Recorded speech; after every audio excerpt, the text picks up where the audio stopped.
എൻ്റെ കൂടെ പഠിച്ചൊരു സുഹൃത്താണ് അനിൽകുമാർ. അദ്ദേഹം ഇപ്പോൾ ദുബായിൽ എൻജിനീയറിംഗ് ആയിട്ട് ജോലി ചെയ്തുകൊണ്ടിരിക്കുകയാണ്. ഈ കഴിഞ്ഞ ദിവസം അദ്ദേഹം എൻ്റെ ഫോണിലേക്ക് ഒരു മെസ്സേജ് അയച്ചു. ആ മെസ്സേജിൽ അദ്ദേഹം എഴുതിയിട്ടുള്ള വാക്ക് ഇതായിരുന്നു: നിങ്ങൾക്ക് എന്ത് പറ്റി എന്ന്. ഒറ്റ ചോദ്യത്തിൻ്റെ സംഗതികൾ മനസ്സിലായില്ല. അപ്പം ഞാൻ ചോദിച്ചു എന്താണ്. അപ്പം അദ്ദേഹം അതിന് പറഞ്ഞത്, പാണക്കാട് തങ്ങന്മാരെ കുറിച്ച് നിങ്ങൾ തന്നെ എന്താണ് ഈ പറഞ്ഞുകൊണ്ടിരിക്കുന്നത്? നിങ്ങൾ എന്താണ് ചെയ്യാൻ ഉദ്ദേശിക്കുന്നത്? ദയവായി ഇവിടുത്തെ സാമൂഹിക ഘടന തകർക്കരുത്. ഇത് എനിക്ക് എഴുതി അയച്ചത് എൻ്റെ കൂടെ തന്നെ പഠിച്ച അനിൽകുമാറാണ്. ദയവായി ഇവിടുത്തെ സാമൂഹിക ഘടന തകർക്കരുത്.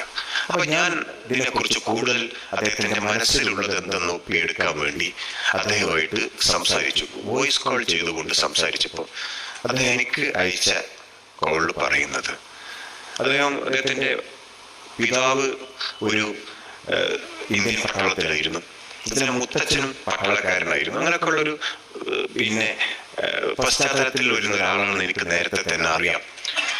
അപ്പൊ അദ്ദേഹം പറയുന്നത്, ലോകത്ത് ഇന്ത്യയിൽ ഏറ്റവും കൂടുതൽ RSSന്റെ ശാഖകൾ പ്രവർത്തിക്കുന്നത് യോഗിയുടെ UPയിലല്ല, മോദിയുടെ ഗുജറാത്തിലുമല്ല, നമ്മുടെ കേരളത്തിലാണ് RSS ശാഖകൾ പ്രവർത്തിക്കുന്നത്. പക്ഷേ ആ മറ്റ് ശാഖകൾക്കൊക്കെ റിസൾട്ട് ഉണ്ടായി. എണ്ണം കൂടിയിട്ടും ഇവിടുത്തെ ശാഖകൾക്ക് റിസൾട്ട് ഇല്ല. അതിന്റെ കാരണം ഇവിടുത്തെ ഹിന്ദു സമൂഹത്തിന്റെ പ്രബുദ്ധതയാണ്. അവരുടെ മതേതര മനസ്സാണ്, ബഹുസ്വര മനസ്സാണ്. കാരണം അദ്ദേഹം, ഈ കുട്ടി, എൻ്റെ ഈ സുഹൃത്ത് എന്നോട് പറഞ്ഞത്, കാരണം